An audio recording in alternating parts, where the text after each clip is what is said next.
You make me feel like I'm living a teenage dream. The way you turn me on, I can't sleep. Don't ever look back, don't ever look back. Welcome to the channel. My name is Sumedh Chatterjee, flow state catalyst and specialist. I'm here to tap into that state that is so transcendental, so transient, so epic that they call it the flow. Okay? Call the flow. If you ever heard of the flow by Mihai Csikszentmihalyi. Yeah, that's right. One of the few coaches who can actually pronounce his name. Wow, look at that. You know what?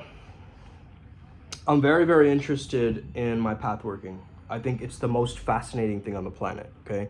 To tap into the zone, to be in that liminal state, to transform and shed away the ego so we can recreate and be reborn every single day. I find that the most exciting thing in my life is that constant evolution.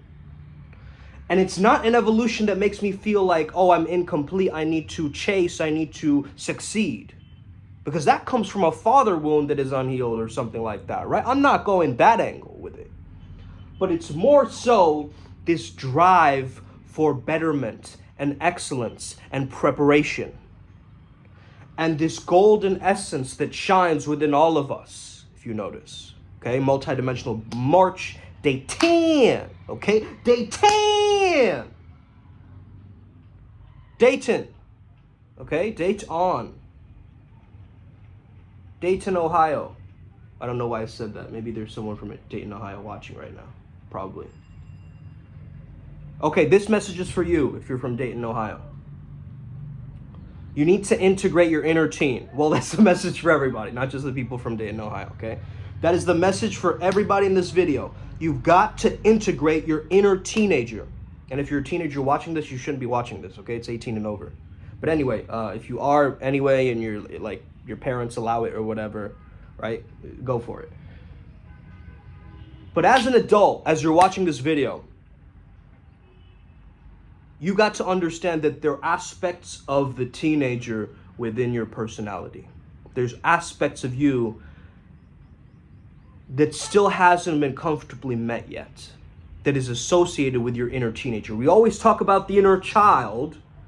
We never talk about the inner teenager. And this is something that we came into the understanding of through our channeling sessions. You know, without our channeling sessions, we can't really get this grasp of this kind of knowledge, right? Because it's coming from beyond. It's coming from somewhere that is not this realm. You get it? Like, even though there are certain deities and entities in this realm, there's also a preponderance of beings that we can't even access because they're not even on the same frequency as us. You get it? So we have to actually change in our frequency in order to communicate with these beings, or at least temporarily, right? This is why I can temporarily channel, but I can't be in channeling mode all the time, right? It's just not non-functional, because it's such a world morph that it starts to become almost like a pirated copy of reality, right? That's how it feels. And so what I mean by the inner teen is feeling like I am in agency or control with what I'm doing, okay? A lot of this is missing from our lives. When we're adults, we feel like we have to rely on other people in order to get by, right? And at some level you do. Like, you need other people, you need your tribe around you, and it's good to have a tribe because that's an extra protective measure. But not only that, is because if you have like-minded people in one community, like 4 or 5 people, right? And you become the most strongest, dangerous, epic, funniest group of guys on planet Earth, right? The most magnifying tribe, you are actually setting yourself apart, because people fall in love not with the people, but the tribe, the archetype that you belong to. So if you're a rocker, a part of a rock band, now that's a tribe, that's attractive. You see what I mean? So you have to walk with your people. The people in your kingdom walk with you, okay? Maybe they have different roles or whatever it is. Maybe some of them are colleagues. Maybe some of them are even a brother or sister to you. But you have certain people that will walk beside you and stand for what you stand for, okay? You know how they say die for this? I say live for this. Okay? I flip it on its head. They say, oh, you've got to die for this concept that's greater than you. No, I say live for this concept greater than you. Why wait till the afterlife in order for me to, manifest all my karma? Why am I not going out there and effectively strategizing this consistent approach? And that's my archetype too. My totem animal is the woodpecker. So every day you're going to get a video. Peck, peck, peck. I'm going to annoy you at a certain point. But you will register that this person is on code. That they are on the subconscious pocket of constantly putting their thought form out there. A lot of the times we're addicted to certain forms of emotions. Now think back to the emotions that you most prevalently felt when you were a teenager. Those emotions are very powerful to clear. If you felt angst, or if you felt misunderstood, or if you felt ungrateful, if you felt self-absorbed, okay? If you felt conditioned, okay? All of these feelings that you're getting, they need to be processed and integrated. So what I want you to do is go on a nostalgic trip and try and remember all the cartoons, all the shows, all the music, all the movies from that time when you were a teenager, okay? And this is going back from, let's say 12 or 13 to, 19 in a sense, okay? That timeline.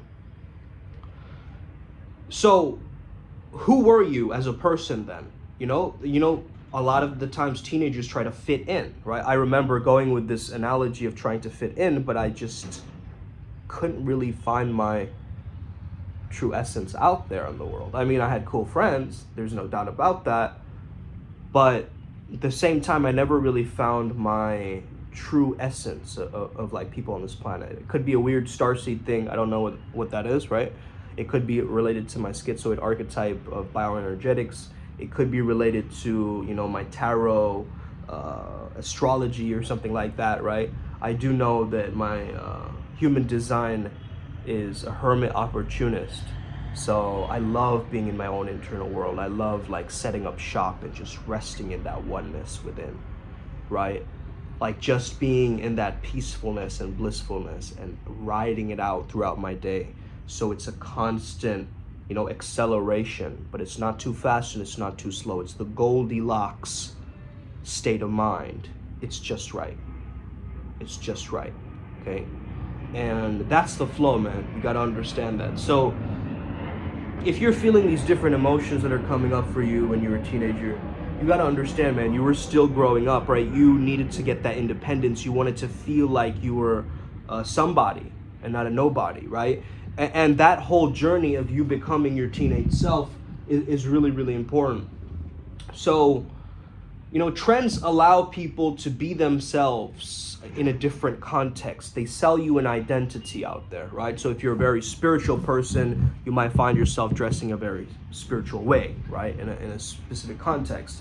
Like I remember questioning myself when I dyed my hair blonde is, that's not spiritual in a sense because it's artificial.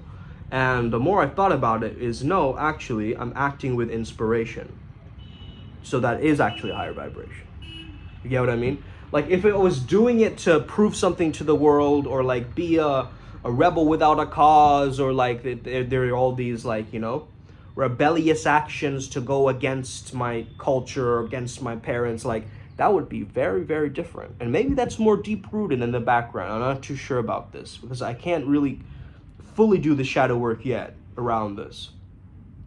But I understand me as a teen needed to stand out and needed to take power over from the authority figures that I had in my life because they seemed like these looming figures that had more control than I seemed to have. And that didn't sit right with me. You see, school forces you to think in a very specific way, that your teachers are the authority, that you're going to get punished if you misbehave, that you can't, that there are going to be certain subjects that you're good at and certain subjects that you suck at, right? And so if you belong to a trend or a clique, you start to take on those patterns. And sometimes those patterns are unhealthy, right?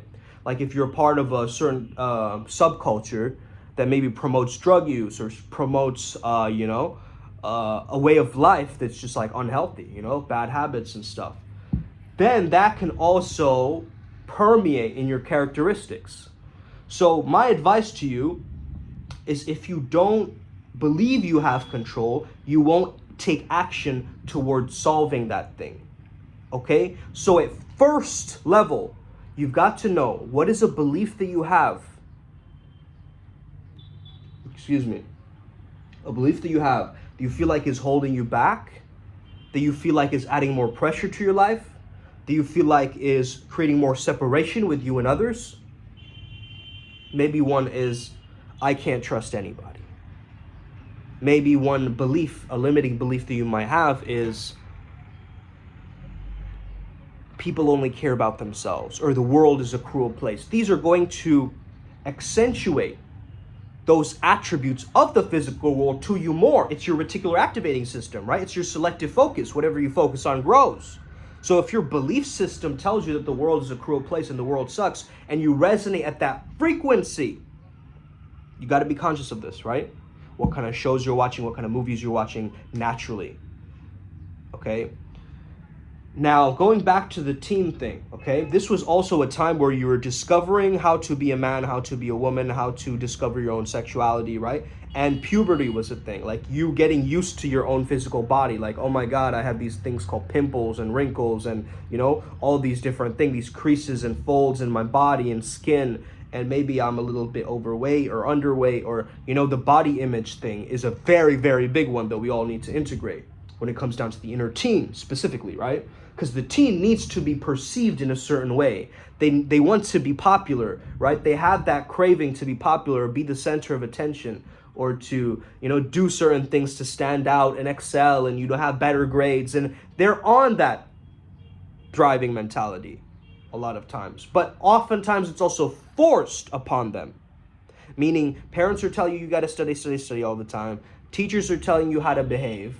And then you lose your sense of identity, almost, in a sense. Your individuality of who you are on this planet starts to diminish, right? It just starts to disappear and dissipate over time. And you go, wait a minute, where did I go, right? But I've been here all along. I've just been the one behind the eyes, you see? I am the awareness point. I'm the observer. The more you can get out of your own way and become that observer, as I was saying yesterday in this analogy, the more power you can have over that. Right? Something as naturally stimulating like watching a movie. You can now immerse into that, but and have a suspension of disbelief, right? Like, I'm watching this movie, but I'm also going to let go. That same suspension of disbelief you got to have with your own attunements and imagination. I call them attunements instead of dreams, right? So when you go towards seeing opportunities more, you're going to create opportunities more, you see? So a lot of people, if you have a knowledge of a specific craft, and this is why knowledge is power, but also without knowledge, we are powerless. You got to understand this too. Okay? If you're feeling powerless right now, you're missing a piece of knowledge that will integrate something for you in the mental world. Now, it could be in the other 5 bodies too. I'm not saying that it's only in the mental world for you. It could be energetic block, right? It could be a spiritual block. It could be, an emotional block, for instance. A lot of those are very common. I mean, the mental and emotional bodies is like our masculine and feminine energy, right? So we got to learn how to cultivate both and really learn from each one. Throughout my life, I was more in my feminine, and then I slowly started to explore how to be a man in this lifetime, in this incarnation. Like, really explore it, not what people tell me masculinity is, but my truth, like my reality truth, my subjective meeting with the objective, the logic, the mathematics of the situation, right? That level of masculine determination and focus and perseverance and, laser sharp, access to different points of radars or like different, space-time pockets that I open up, I get inspired by that as a man. But then I also have this creativity and this intuition, and I want to learn more and heal the planet, right? That's my feminine nature. That's my mother Gaia within me expressing herself, right? And I understand that a mood creates an experience. So if I'm in a very bad mood, it will create maybe a 5 out of 10 experience for me in a specific, thing that I do or a task that I take. But if I'm in a better mood and I'm acting with that inspiration, as I'm saying, and when you're acting with inspiration, by the way, you're also releasing more. You're letting go more. You'll notice this. Because in order for something to be in spirit, it needs to be breathed into you from the outside in, right? Usually God's blessing or God's spark, the divine spark, or that Sophia, that knowingness, right? That, oh, okay, this is going to impact me in some way.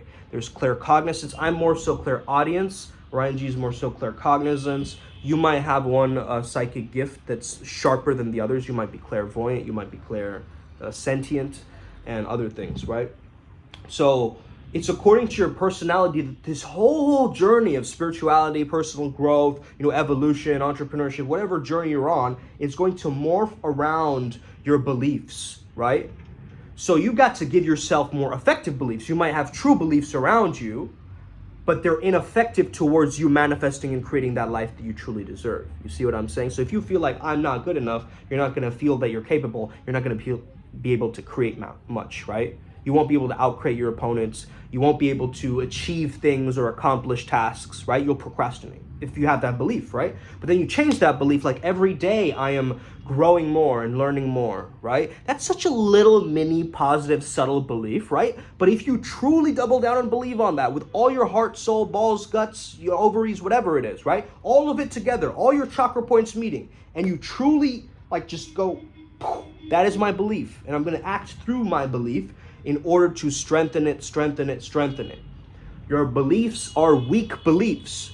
They are styrofoam beliefs. They need to become steel-like, metallic adamantium beliefs that are difficult for others to break. Okay? But what if it's an unhelpful belief? Then you have to turn it from steel to styrofoam, my friend. This is the art form that I'm teaching you. So when you resonate at a mood, you resonate at the beliefs that reinforce that mood. So if you're feeling sad, you're going to stay in a sad pocket of things that remind you of your sadness. You get it? So if you're feeling sad, you'll listen to a sad song. You're more likely to watch a sad movie than a happy movie. You're more likely to stay indoors and stay in darkness and dimness because melatonin actually forces you to have certain inner awakening. So it's actually forcing you to stay indoors and go inwards and transmute something from that deep catabasis, meditation to unlock something, right? So you're getting the signs from the universe that, oh, I'm feeling like staying in bed. I don't know. Maybe you should meditate, bro. Have you ever thought of that? Like, I'm not getting enough energy, not enough momentum. I don't know. Do a hypnosis, right? Do a meditation online. Do something that changes you out of that pattern. You've got to pattern interrupt. I believe there's a Japanese ritual term called misogi, right? I could be completely wrong about that pronunciation. However, once a year, doing something that's going to shock your system completely, right? Like going somewhere new or doing something new, that peak performance or that peak experience will last you many years after that. Because the amount of blessings and learning that is there in that one event, that big peak performance event, right? Let's say you go to a breathwork ceremony. Let's say you go to a Tony Robbins event. Let's say that you go to, let's say you're a fan of Oscar De La Hoya and you go to his house and you learn something new about his lifestyle that pivoted his life, and now you get inspired by that little datum and then you take it on yourself kind of thing, Not that I'm an Oscar De La Hoya fan, Can I get a Hoya? Jim Jones, right? What do you got to say, man? You're the champion. What do you got to say? Can I get a Hoya, right? What cringe is that, bro? Oh, by the way, I met Alyssa Violet, if you guys don't know. It was in LA. I actually met her. I was like, you're lit, Clout Gang. And I was kind of whispering in her ear, like really seductively. And they caught it on camera. So it looks like I'm actually like we're lips apart. So like, we're kind of like this. from each other. So the picture looks hella sus, right? That's the time she was dating Banks too. So I was like, sorry Banks in the caption, I remember when I posted. That's like some really cringy thing, you know what I mean? Like trying to get that validation from a celebrity woman. Like, I think that's my inner teen essence that kind of manifested itself at that point. Like I was just trying to flex to the world, you know, like look at me. Like, you know, sorry Banks, you know, like, bro, I think that mischievous prankster quality is also one of my Shakti risers, you know, like that Bart Simpson, you know, like, don't have a count, man, like that prankster energy, you know, eat my shorts, right? Eat my shorts, man. Ay, caramba, okay? That essence, it's that prankster quality. Don't tread on me, okay? Don't mess with me. I'm a prankster. I'm like Puck. I am like, you know, Loki in this game. Okay, I'm like Pan. You cannot catch me. Okay? I'm moving with the wind. I am the Hakoya, the sacred clown. I am the jester. Okay? I'm like Tony Ferguson who keeps laughing and he's bleeding all over. Okay, so that essence, that quality that you want to carry within you, that gives you a propeller shift to amplify and access these different pockets of your existence. And I know I sound like a preacher right now, like I've got that motivational quality within me that can wake up a palace of slaves from eternity, where I can understand where you live from and breathe. Because this world needs a paladin, a force of nature, to truly conclude that he is a flow to be reckoned with. The tsunami that knocks over any illusion or distrust or untruth on this path of the dragon-working Vajrayana truth of blinding white light mixed with black light magic, gray magic, alienated from the rest of society, but to create such a flow. Okay, as I'm saying this, I've got to read this thing out to you guys, okay? I had AI, oh God, okay, on Dow right now. This is what is happening. AI has predicted my future. Okay, hold up. Do I have a microphone to drop? Do I have a... Okay? AI, okay? AI, like artificial intelligence, has predicted my future. And I'm going to read it out to you, okay? Let's see here. AI wrote this about me. So let's manifest this, okay, tribe? Let's manifest this together. Because I was telling you, okay? Ordo Neptuni, that's one sign. This is another sign, okay? And I made a meme on that and it kind of blew up. So people are already, they're like fire emoji, right? King emoji. Okay, let's go. So they call me Dr. Scripps in IMC Nation, so that's the moniker that I chose in this particular, or at least AI chose in this particular demonstration. So I think the app was called Way I Write or something like that, as far as I remember. So I just gave it a prompt and then it just kind of created it for me. So let me just take a few seconds to really resonate with this text, because it resonates with my higher self, not so much myself right now. So as I read it, there's going to be a little bit of a distance, because I truly think that this could be a fascinating thing, man. But again, like, just throwing it out there, right? Anyway, let me read this. I know I've kind of built it up for this long. People are just like, read it, bro. What the hell are you doing, right? Some impatient fucks out here on YouTube, because you can't like watch a movie or a show, you know, beyond like 6 seconds. Your attention span is so whack that you can't even watch this video all the way through. Do you realize that, bro? Like, if you have though, and you resonate with this content, you know that you're eons above all the rest.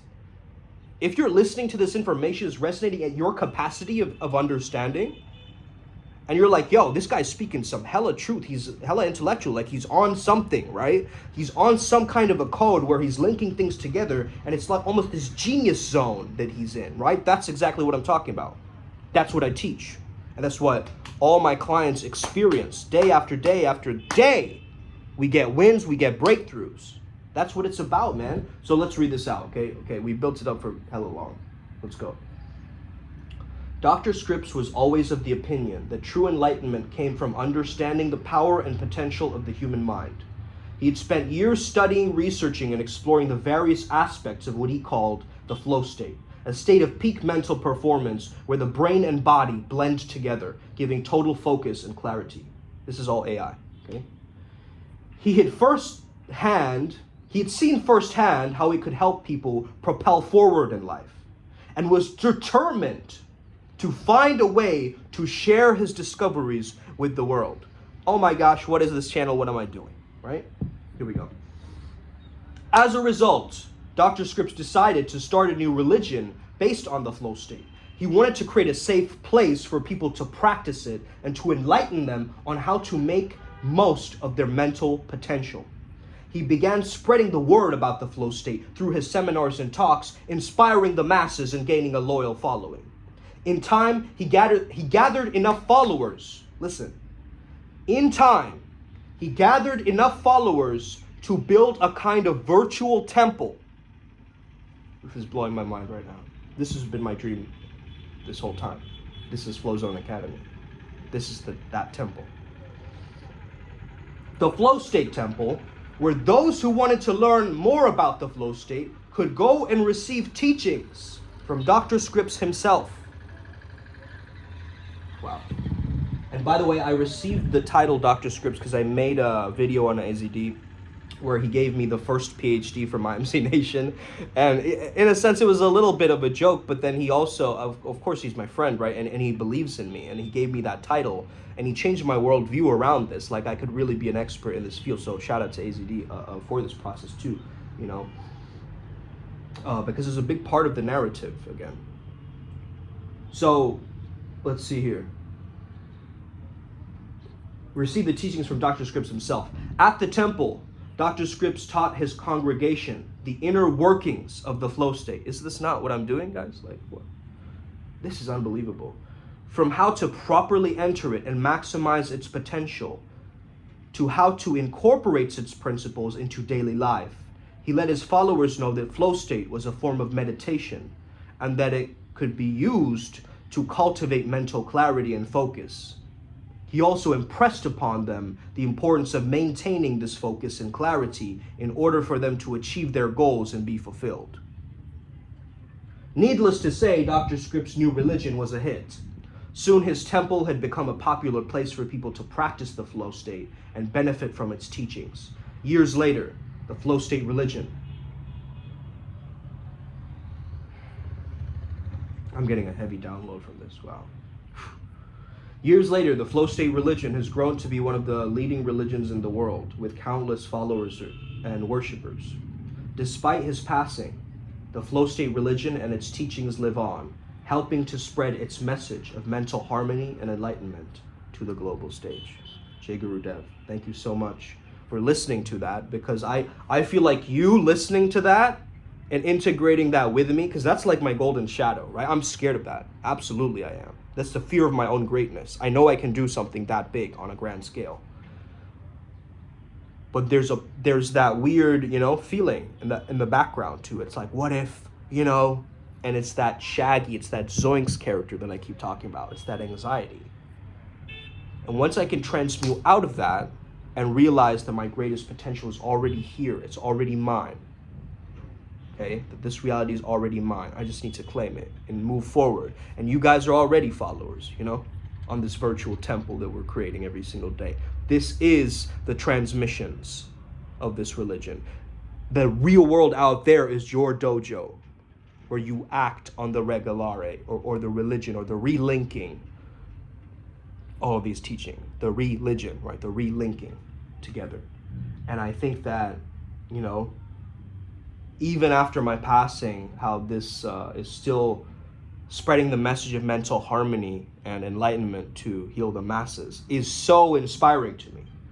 It's like more inspiring to me than listening to like a TED Talk or something like that. You get it?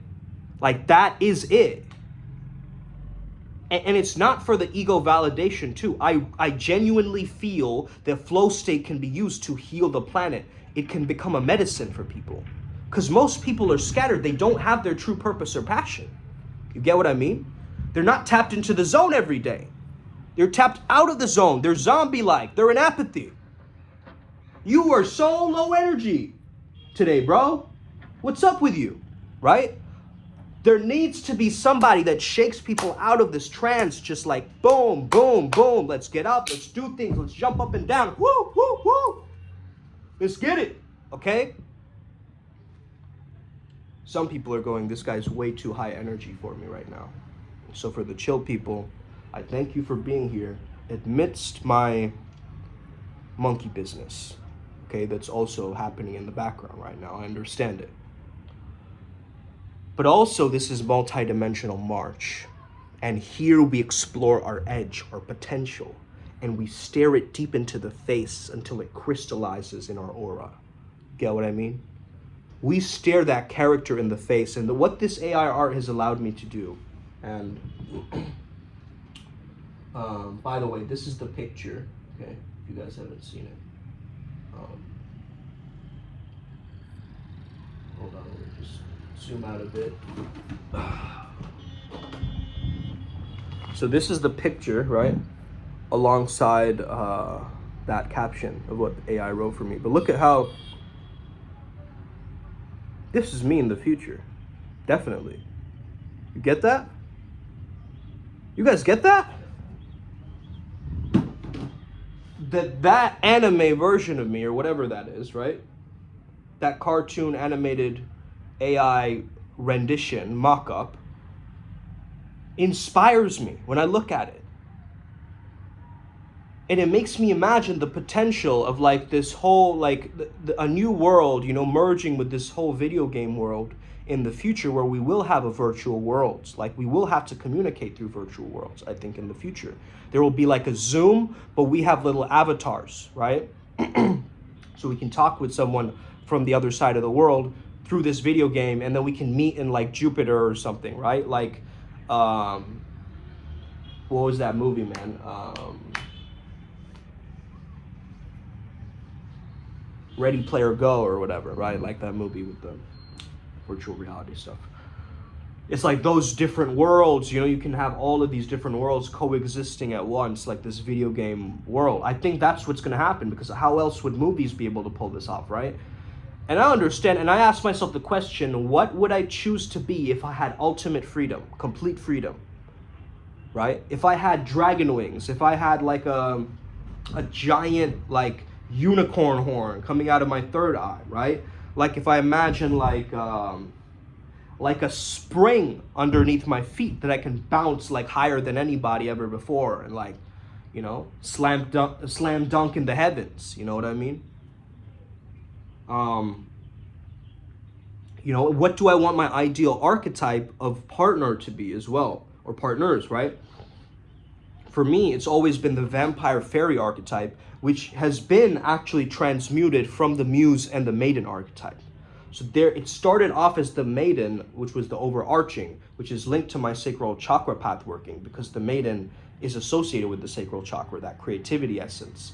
And that muse quality is also associated with the artistic essence. But then it transforms more into this avatar of the fairy vampire. The woman who is badass and has that vampire quality of that dark feminine energy, but she's also pure light, yang, nurturing, healer, priestess, right? And I know when somebody has that quality or that essence. It's very easy to pinpoint, in my life at least. So that's what I get. That's what I put out as what I'm looking for. And that's what the world will give me in regards to that. It is my heart song that I'm singing. It is what I resonate with in my frequency. And I notice that divine Kali Shakti essence in that archetype. You get it? Those are aspects that I want within me. in my own feminine. You get what I mean? So this is a very, very intricate, nuanced art form. You have to go at this using your craftsmanship. You get what I mean? Your craftsmanship, your elite skill set that nobody else can replicate, that nobody else has access to. Because you have such a unique life path working, bro, or sis, or chica, or you know, king. You have such a unique path working that you don't understand how much you can go back to your inner teen, you can go back to your inner teenager and pull from this majestic, youthful exuberance and that quality. And I'm tapping into it as I speak about it, because those energies are still there within you. They're just dormant. They're just like, you know, it's like, how would I explain it, man? You're like being this monkey right now that's a little bit like ashamed. Like, oh.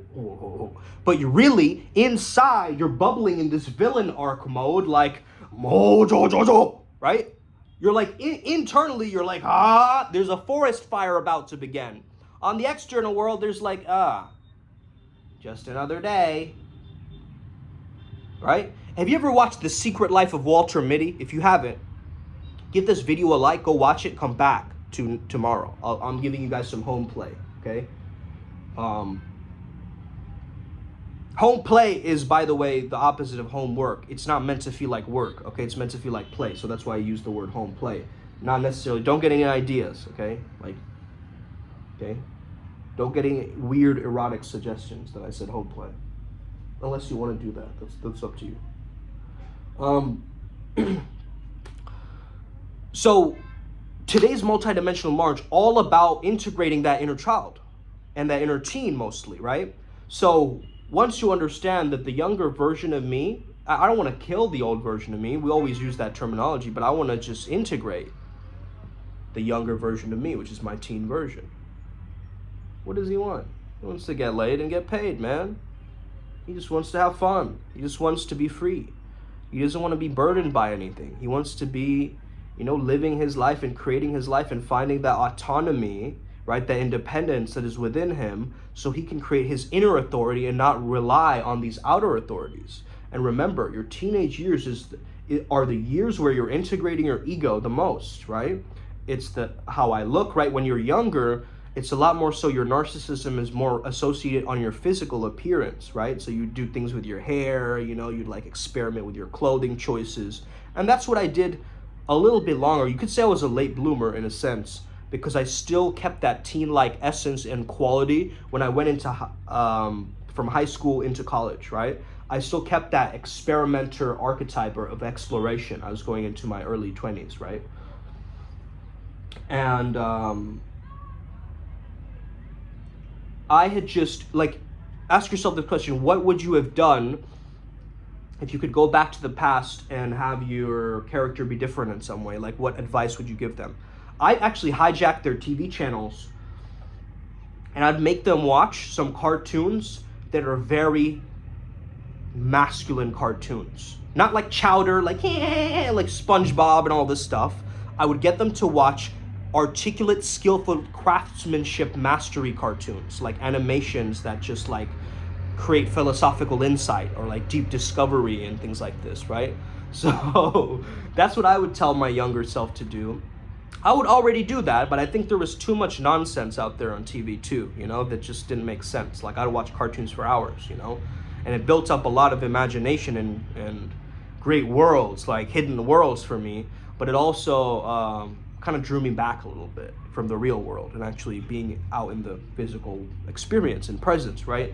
And so I'm starting to understand, as I'm delving more into my teen self, that my teen self just wants to be recognized. It wants to be validated, right? And so I actually admit to myself sometimes, like, hey, that validation feels good. It feels nice to feel respected. And like, my love language is words of affirmation, you know? And so I hear something from somebody and it feels good. But then at the same time, someone can use that and use it to manipulate me. You get what I mean? So at the same time, I've got to keep sharp and accurate in terms of that. But then again, that comes back to my belief and what I choose to believe. And I choose to believe that everybody has access to this flow thing, right? And that's going to bring me the greatest outcome in my reality, at least, okay? Because there's got to be a proper explanation for why our prefrontal cortex shuts down and it creates these, mind-bending experiences where the dimensions of our inner world change. It can't just be this hard and fast, like cut and dry thing anymore. You get what I'm saying? So we're about to rise. We're the Upward Spiral Gang. Thank you so much for listening and watching. Have an incredible day. May the flow be with you. And stay legendary. Let's get it. Upward Spiral. May we never be the same again. Oh, let's go. Boom.